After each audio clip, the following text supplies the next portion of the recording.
The wilderness can be breathtaking, but it can also be merciless, turning even the most experienced hunters into prey in a heartbeat. In this video, you'll witness 6 terrifying encounters, from a deadly grizzly ambush in Montana's rugged wilderness to a near-fatal Yukon moose hunt. These stories will plunge you into the heart of the hunt, where skill, courage, and sheer will collide with the raw power of nature.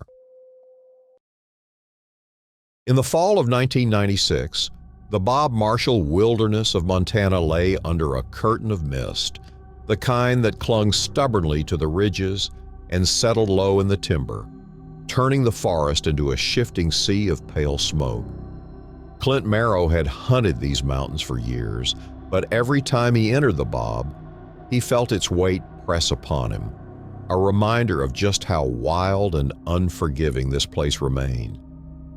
That morning, he moved along a rocky ridge with a steady but cautious pace, boots crunching softly on frosted ground, his rifle balanced across his arms, his eyes searching for the faintest sign of elk. The herd had left tracks lower in the valley at first light, but the trail carried upward, leading him closer to the jagged edges of the ridge. He felt the cold bite of autumn air in his lungs, sharper than the burn in his legs. Yet he kept climbing, knowing the elk were close, and knowing too that in these mountains he was never the only predator on the move. The Winchester Model 70 and .338 Winchester Magnum was a rifle Clint trusted with his life, and he carried it with the kind of ease that came from years of hunting elk, moose, and bear. Its weight felt natural in his hands, the worn stock pressed smooth by long seasons of use. But this morning the rifle felt heavier, as though the fog and silence pressed it down.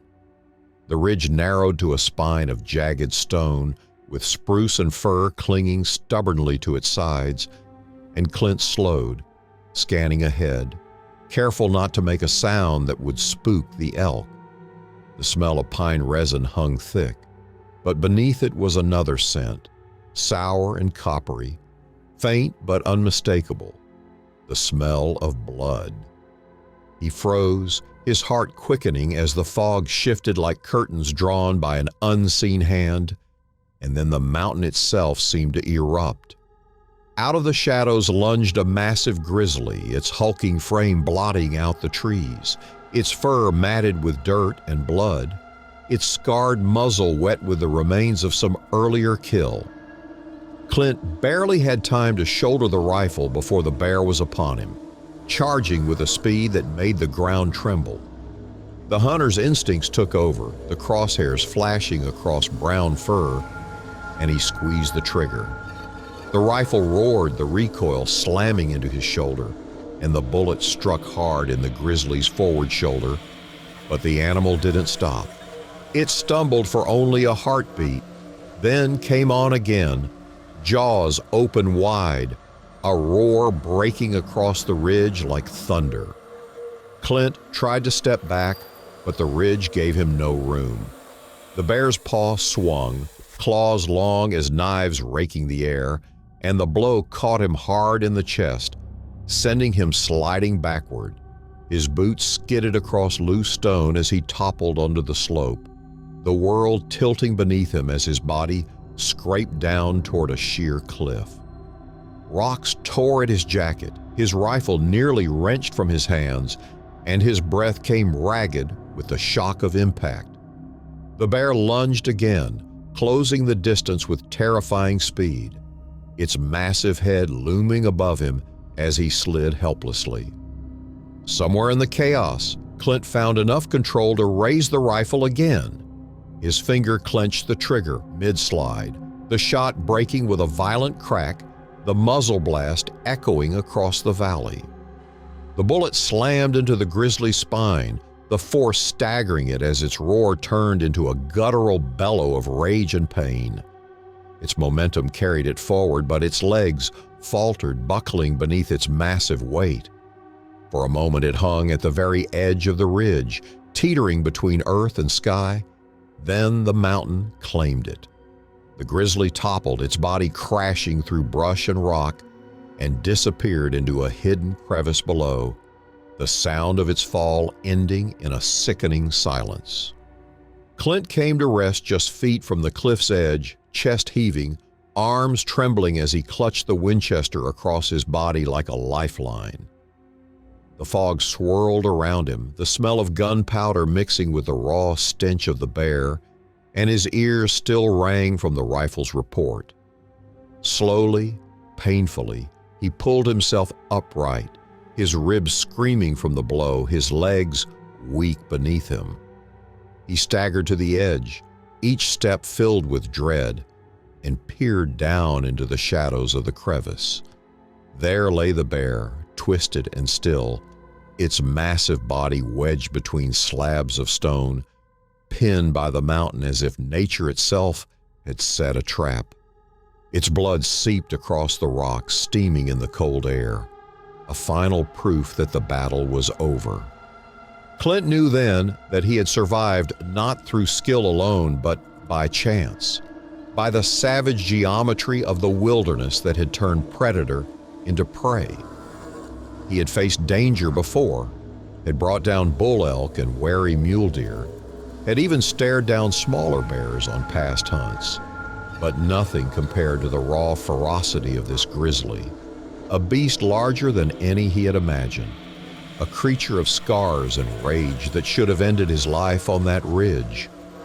His body ached, his chest throbbed with each breath, but he felt a grim sense of awe as he looked down at the fallen animal. The Bob Marshall had shown him its teeth, and he had survived by the narrowest margin. As the fog thickened again, swallowing the ridge and the valley below, Clint slung the Winchester over his shoulder and turned back toward the timber, each step slow and deliberate, the memory of the encounter etched into his bones. He knew the elk were gone, spooked far beyond reach by the gunfire and the roar of the grizzly, but he no longer cared. The hunt was finished. What mattered was the lesson left behind by the silence that followed. The wilderness gave no guarantees, and for all his years and skill, survival sometimes hinged on nothing more than the mountain itself. In November of 2003, the Yukon lay locked beneath winter's first real grip, a frozen land of pale light and unbroken silence where the rivers turned to glassy ribbons of ice, and the air itself seemed brittle enough to shatter. Cormac Hensley had hunted its wild reaches since he was young, but the years had never dulled the sense of awe he felt stepping into the snow-covered wilderness. That morning, he followed the tracks of a bull moose along the frozen bank of a winding river, each step measured and quiet, his breath pluming white in the frigid dawn. The sign was fresh, long, deep impressions pressed into the snow where the animal had moved steadily, its hooves cracking through thin crusts of ice, its bulk brushing saplings until the bark tore free. Cormac carried a .338 Lapua, a rifle he trusted for its reach and power, heavy in the hands but balanced and steady, a weapon made for the open country where moose, elk, and even bear demanded nothing less.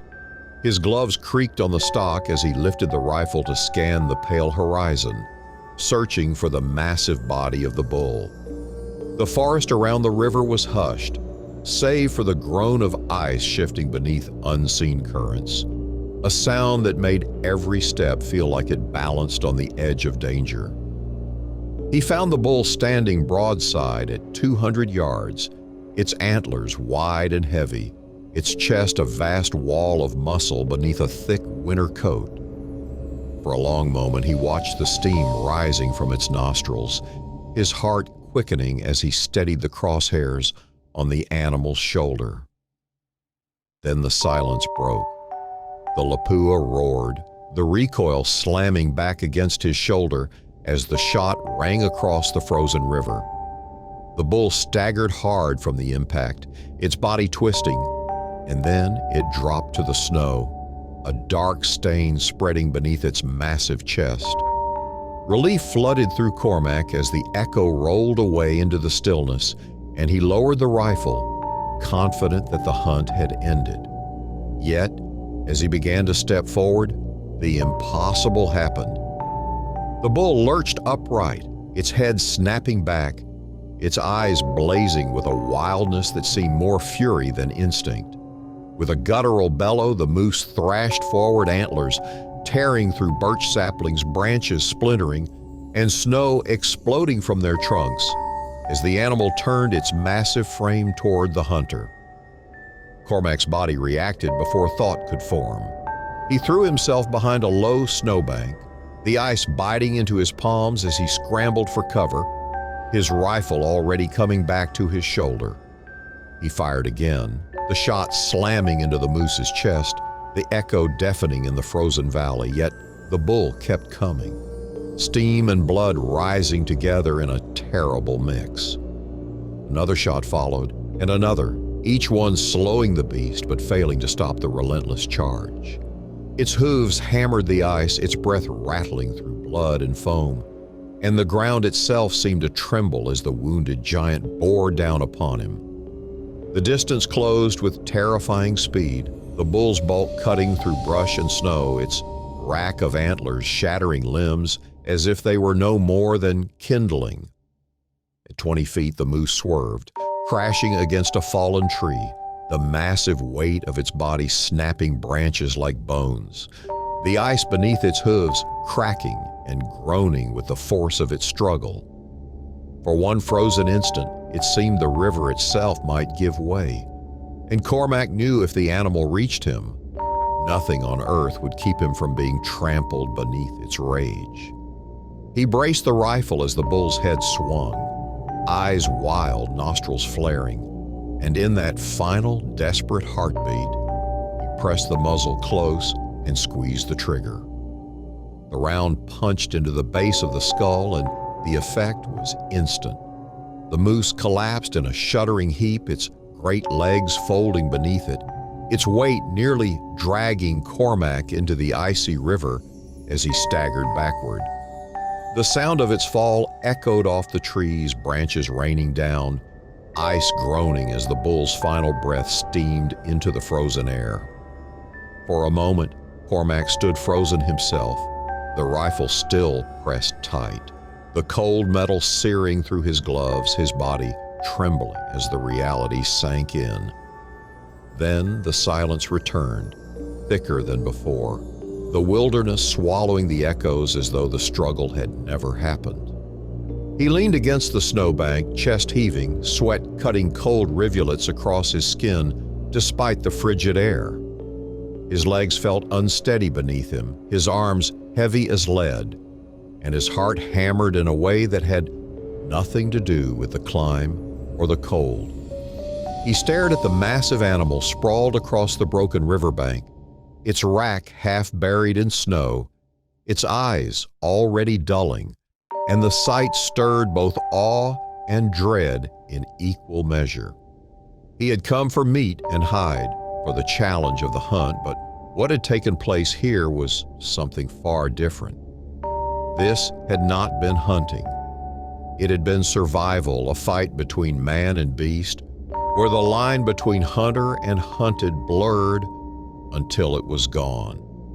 The cold cut sharper as he bent to check his gear, his gloves stiff with ice, his boots soaked through where the river spray had reached him. He was shivering now, more from exhaustion than from the temperature, and as he turned away from the bull, he knew he had nothing left for the long pack out. He would return for the animal later with sled and rope, but for now, all he could manage was the slow, staggering walk back to camp, each step crunching on snow, each breath heavy in the brittle air.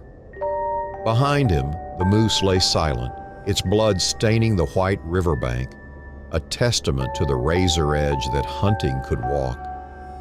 Cormac trudged into the growing dusk with the weight of the wilderness pressing down upon him, soaked and shaking, his mind replaying every second of the charge. He understood then that even a dead animal could nearly kill a man, that in these frozen lands there was no certainty, no safety, and no promise but that of struggle. The Yukon had reminded him that in its vast silence, survival was never given, and that every shot fired was not only a test of skill, but a wager against death itself. On September 14, 1997, the waters off Kodiak Island were veiled in mist, a shifting blanket that clung to the surface of the fjord and blurred the line between sea and sky. Brennan Hale sat low in a small aluminum skiff, the motor idling softly against the silence, the hull drifting with the tide as he scanned the shoreline through the damp haze. Kodiak bears prowled here when the salmon ran, huge animals that descended from the dark timber to the narrow streams, spilling into the fjord, their hulking forms moving with a deceptive grace that masked the raw strength beneath. Brennan had hunted these islands before, but each time he returned, he felt the same unease, the knowledge that here the hunter was never alone, that at any moment the roles could shift. The .375 H&H Magnum lay across his lap, its steel cold even through his gloves, a rifle built for the kind of game that turned lesser calibers into little more than noise. He trusted its power, but the skiff was a fragile stage, a thin shell of metal set adrift on black water, and he knew too well how quickly control could vanish if things went wrong. The air smelled of brine and fish, the faint tang of blood carried on the tide, and above it all lingered the low, distant cries of gulls. Brennan's breath came in slow clouds, each one mingling with the mist as he watched the tree line for movement. The silence broke without warning. From the dense brush, a colossal Kodiak bear surged into view, its wet coat gleaming dark against the pale fog, muscles rolling beneath its bulk as it thundered down the bank. A salmon darted in panic through the shallows, and the bear's massive frame crashed after it, claws tearing water into spray. Brennan's heart hammered, his body tightening as instinct drove him to raise the rifle. The crosshairs flashed across the bear's chest, and he squeezed the trigger. The .375 roared, the sound cracking like a cannon against the fjord walls, the recoil driving hard into his shoulder. The shot struck the bear square in the forward shoulder, flesh and bone shattering, but the animal didn't falter. With terrifying speed, it lunged into the surf, water exploding beneath its weight, and before Brennan could chamber another round, the beast was on him. It leapt with a force that made the skiff shudder, its massive paws landing on the bow, claws screeching against metal, wood splintering as the front end buckled. The boat rocked violently, water sloshing over the sides in icy burst, and Brennan lost his footing, rolling hard across the slick floor as the rifle nearly slipped from his grasp. The bear's head swung, jaws wide, breath hot and fetid, and for a moment the entire world narrowed to teeth and claws and the fragile skin of the boat between them. The skiff tilted dangerously, the bow dipping under the weight of the massive animal, and water rushed in faster, threatening to swamp them both. Brennan scrambled, his boots slipping, but his grip tightened on the rifle. He rolled onto one shoulder, raised the barrel, and fired again at point-blank range. The blast tore through the bear's skull, the muzzle flash searing the damp air, and the recoil knocked him flat against the side of the skiff. The bear convulsed, its massive body thrashing in violent spasms, claws raking deep grooves into the metal, wood splinters flying as the skiff lurched harder with each movement. Then the fight drained in an instant. The Kodiak collapsed across the bow, its weight crashing down with a hollow metallic groan, the hull sinking lower under the unbearable load. For a long, breathless moment, The boat threatened to capsize, water spilling over its sides, and Brennan braced himself against the stern, gasping as he fought to steady the skiff. His arms shook with effort, every muscle screaming with strain, and his mind blurred with the deafening ring of the rifle shot. The air reeked of blood and gunpowder, mingling with the salt spray, an odor sharp enough to turn his stomach. He reached for a paddle with trembling hands, wedging it against the shoreline's pull, using every ounce of strength to keep the bow from plunging beneath the surface. The skiff drifted awkwardly, half-swamped and unstable, but the current carried him slowly toward the gravel bank. Each stroke of the paddle sent water sloshing higher, his soaked boots heavy as lead, his chest tight with both cold and adrenaline. The dead bear's body sprawled across the bow, its fur matted, its claws still embedded in twisted metal, a grim weight that seemed to drag the boat deeper into the fjord's dark water. By the time the skiff scraped against the shore, Brennan could barely feel his legs.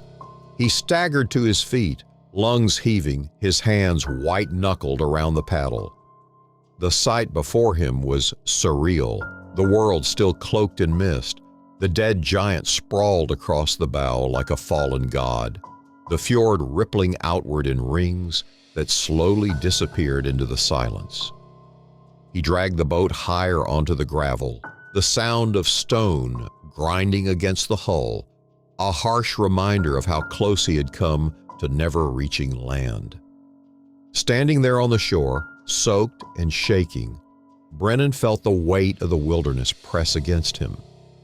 He had come to hunt, to test his skill against the island's greatest predator, but what had unfolded was no hunt. It was survival, a raw struggle against a creature that had fought with the force of the land itself, a reminder that here on Kodiak, the hunter's role was fragile, easily reversed in the span of a heartbeat.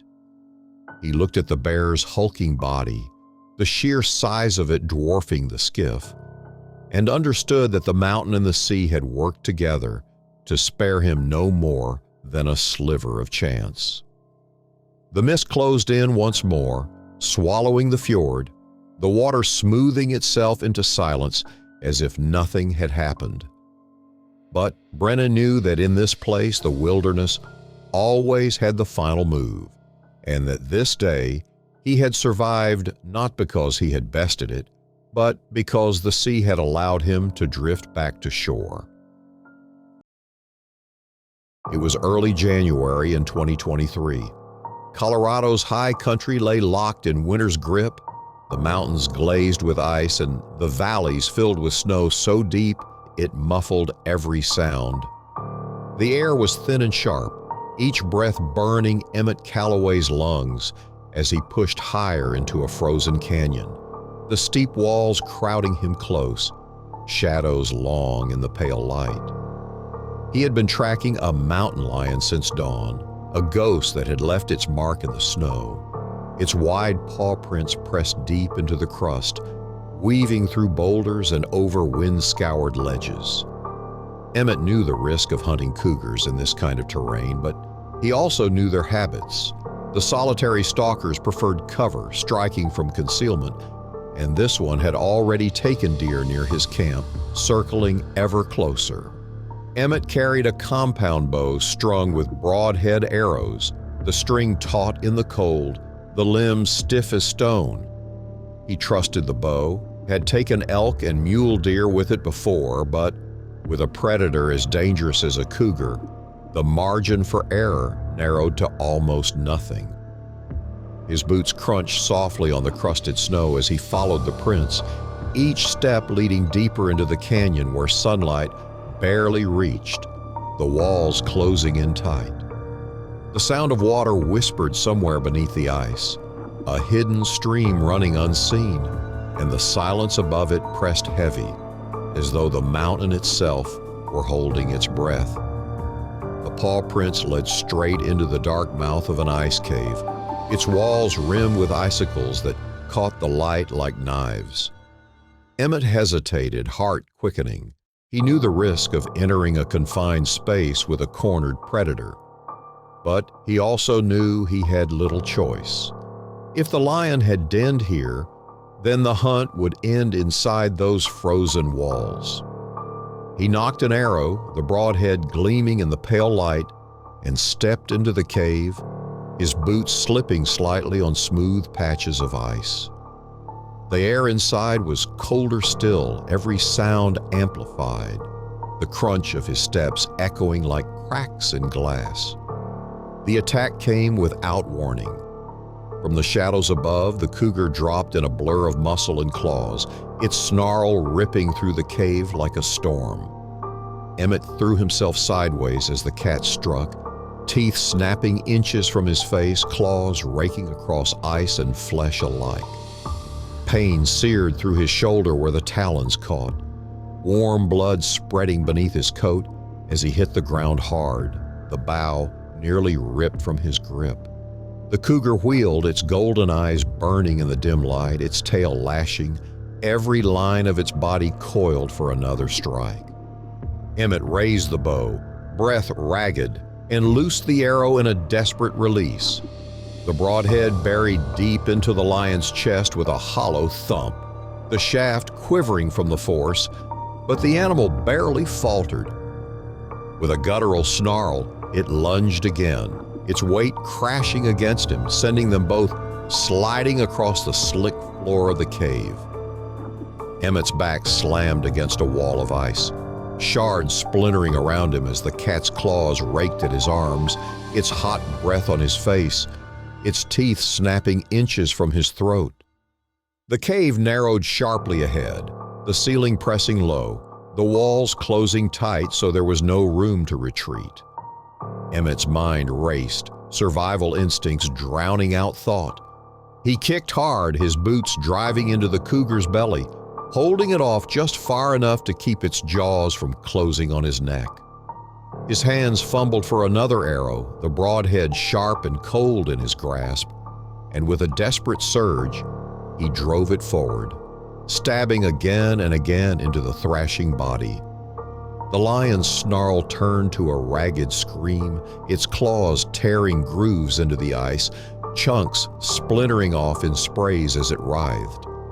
The struggle blurred into chaos, hot blood mixing with ice, shards raining down with each violent thrash, Emmett's muscles straining to keep the animal pinned beneath his boots. The lion twisted with terrifying strength, its tail lashing, its claws raking deep furrows into the frozen walls, but the repeated stabs cut through sinew and muscle until finally its movement slowed. With one last shudder, the great cat collapsed, its breath rattling out in a long hiss, its body sagging into stillness on the cave floor. The echo of the fight lingered, each drip of melting ice a reminder of how close death had pressed. Emmett lay still for a long moment, chest heaving, his blood spreading in dark patches across the ice. The silence was suffocating now, broken only by the faint crack of shifting frost, the cave swallowing the memory of snarls and struggle. Slowly, he forced himself upright, his legs trembling beneath him, every breath a lance of pain through his ribs. He looked down at the cougar, sprawled at his feet, its tawny coat stark against the ice, the arrow shafts jutting from its chest, the broadhead he had used as a knife still buried deep. When he finally stepped back into the light of the canyon, the day felt different. The air was brighter, the sky wider, yet the mountains loomed heavier than before, as if they had been watching the battle from their icy heights. Frost clung to his beard, blood stiffened on his sleeves, and his heart still raced with the raw echo of survival. He knew the lion had fought with a ferocity that belonged to the wild alone, a reminder that no animal, no matter how solitary or elusive, could ever be underestimated. In that frozen cave, the hunt had transformed into something else entirely, a test not of skill, but of will, a clash where the line between predator and prey blurred. until nothing remained but struggle. It was February 15th, 2009.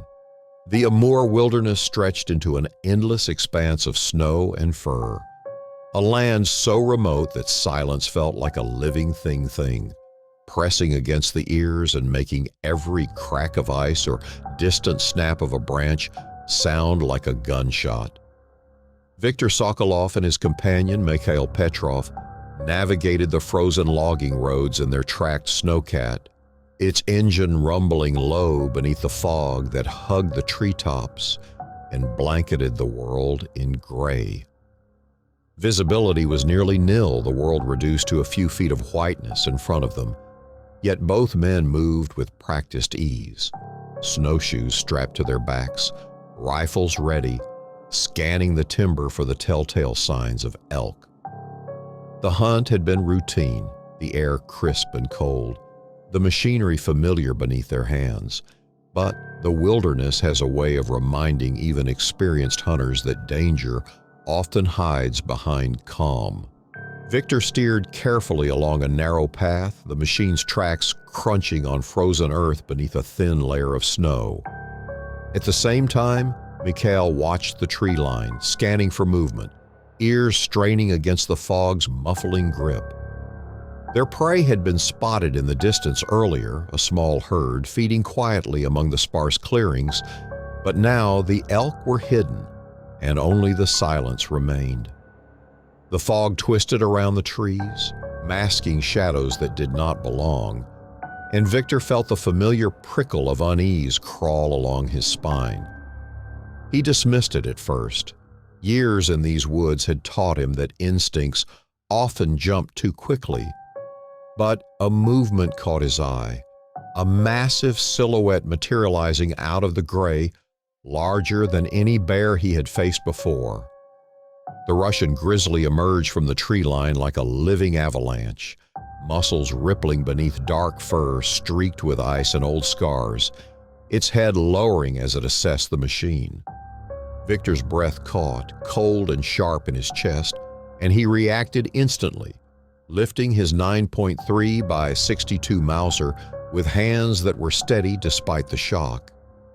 The bear charged with a force that made the snowcat shudder, its paws tearing through the frost, and struck the reinforced front plow with an impact that rattled metal like it had been paper. Viktor squeezed the trigger, the rifle roaring through the fog, a single shot tearing into the bear's shoulder. Blood flecked the ice and snow, but the blow only seemed to fuel the animal's fury. The snowcat lurched violently as the bear pressed forward, and Viktor felt the ground shift beneath him. The machine's weight resisted, but not enough, and the massive animal's momentum carried it through the plow's resistance. Viktor fired again, aiming for the spine as the bear clawed at the hull and the reinforced metal screeched under the pressure. But the snowcat tipped sideways, a terrible inevitability, and in that instant, Mikhail was trapped beneath the track, pinned by the tremendous weight of both machine and bear. Viktor's stomach turned as he realized the impossibility of saving him in that moment, his mind spinning through every desperate solution before the bear's energy waned, and finally the second shot struck deep enough to collapse the animal. The forest fell silent, the roar of the snowcat replaced by an almost unbearable stillness. Viktor climbed free from the machine, chest heaving, boots cutting through the thick snow as he approached Mikhail. The man was pinned, frost creeping across exposed skin, body crushed beneath the track, unable to move. Viktor checked for signs of life, but it was too late. The wilderness had claimed its toll. Snow drifted gently over the scene, a mute witness to the sudden violence, and Viktor felt a chill far deeper than the air cut through his clothes. The rifle still rested in his hands, cold from the morning, but its comfort could not touch the loss. Hours later, when the locals discovered the site, they found Viktor crouched beside Mikhail's body, the machine overturned, the bear's massive corpse nearby, and the morning fog lingering as if the forest itself refused to release the memory of what had occurred. Frostbitten fingers still gripped the Mauser, eyes staring into the empty tree line where the attack had begun.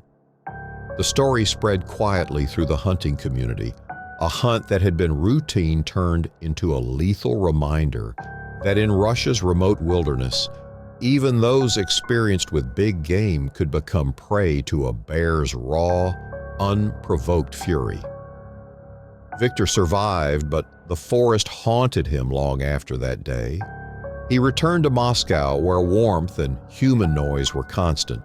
Yet even in his apartment high above the city, he could feel the icy bite of the Amur and the enormous weight of the bear pressing into him. Nights were worst. Dreams twisted the morning's events into endless loops, the roar of the bear echoing through his skull, the machine tipping over, and Mikhail pinned beneath it, and his own desperate shots ringing like gunfire against metal and fur. Years passed, and Victor rarely hunted again. When he did, it was far from the wild expanses of the Amur, on managed land with smaller game where the risk was less visceral and the silence less absolute. Yet, he never forgot the lesson.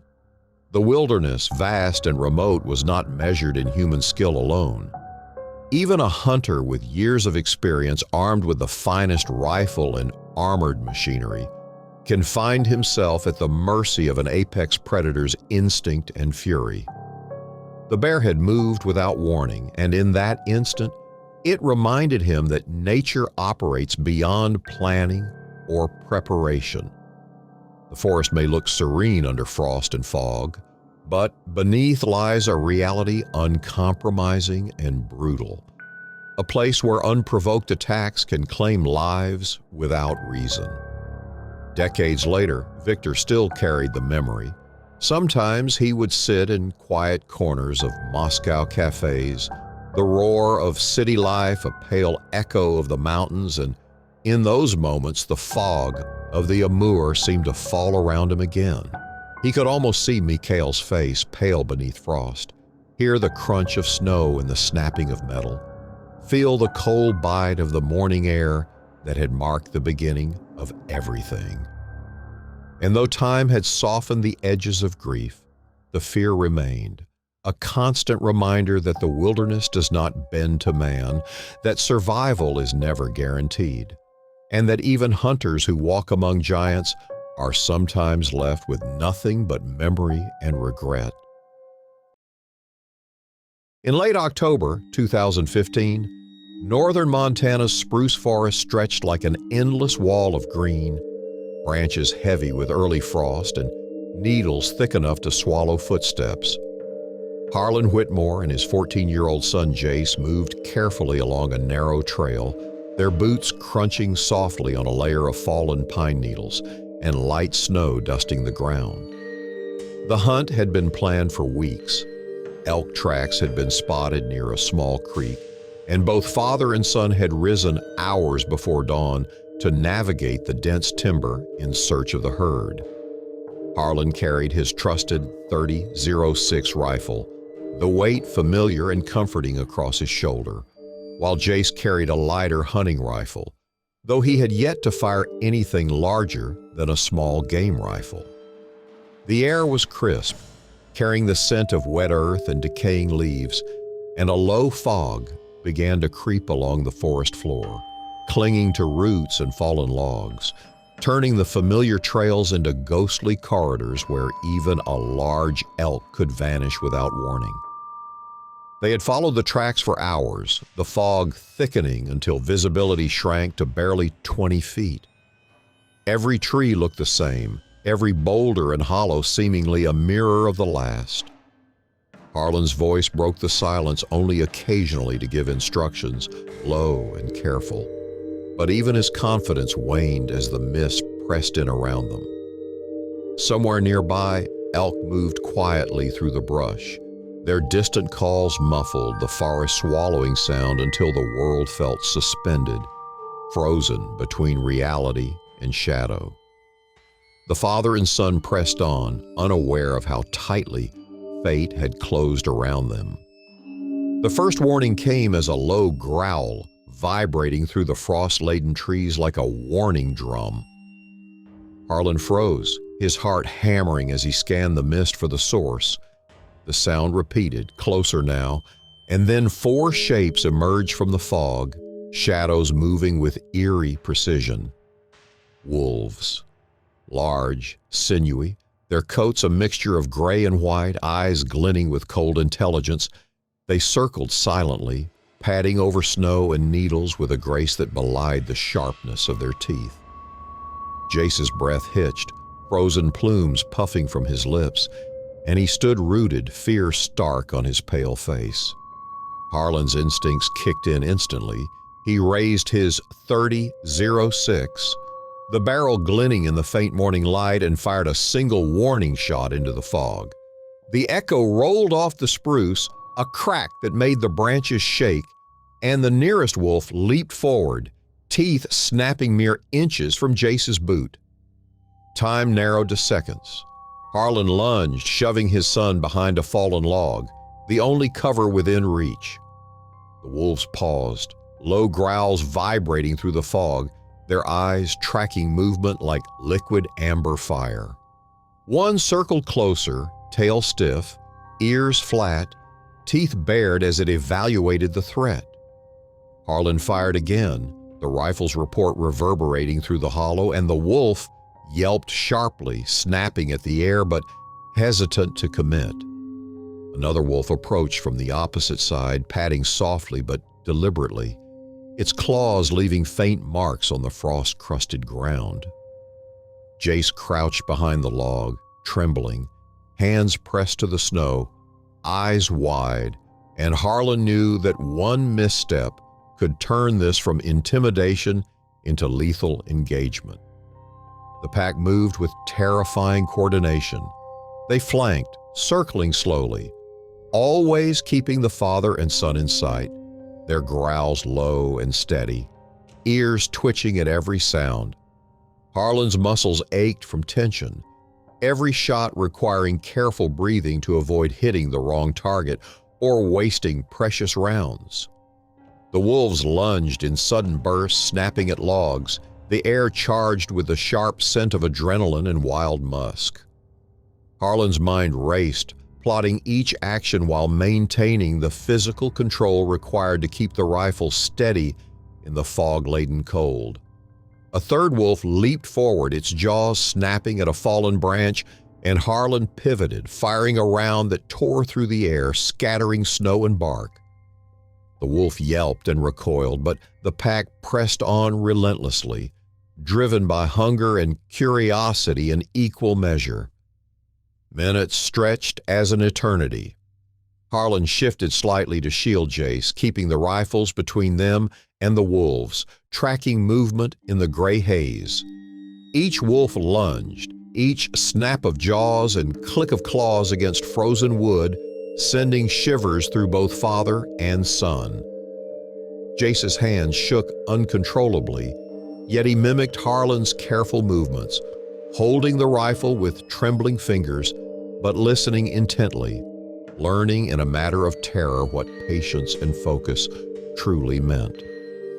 The wolves finally circled back, hesitated, then slunk into the fog like shadows, their eyes never leaving the two humans until they vanished completely. Harlan waited long after they had disappeared, chest heaving, ears straining, pulse still racing, until only silence remained.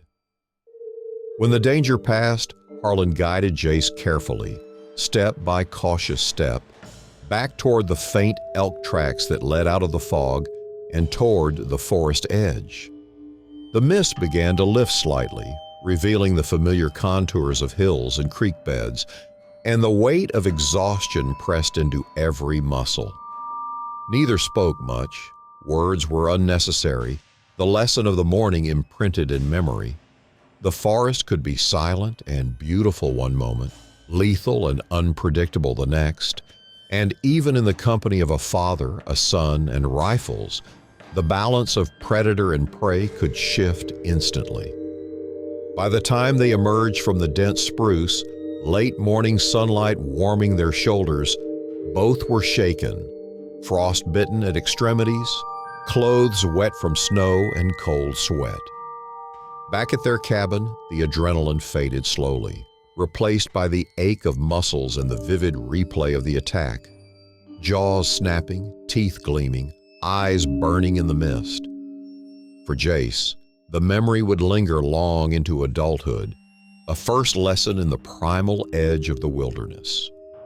For Harlan, it was a reminder that preparation could only go so far, and that even routine tracking could become a fight for survival when nature decided the rules. Years later, the story became part of family lore, told quietly around hunting trips, a cautionary tale for anyone venturing into Montana's remote forests.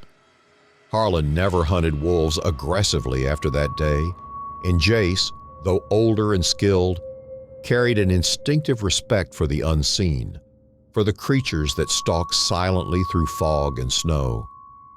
The forest remained the same, indifferent to human memory, but for the Whitmores, every shadow, every misty morning, and every snap of a branch reminded them that in the fog, even ordinary tracking could become deadly.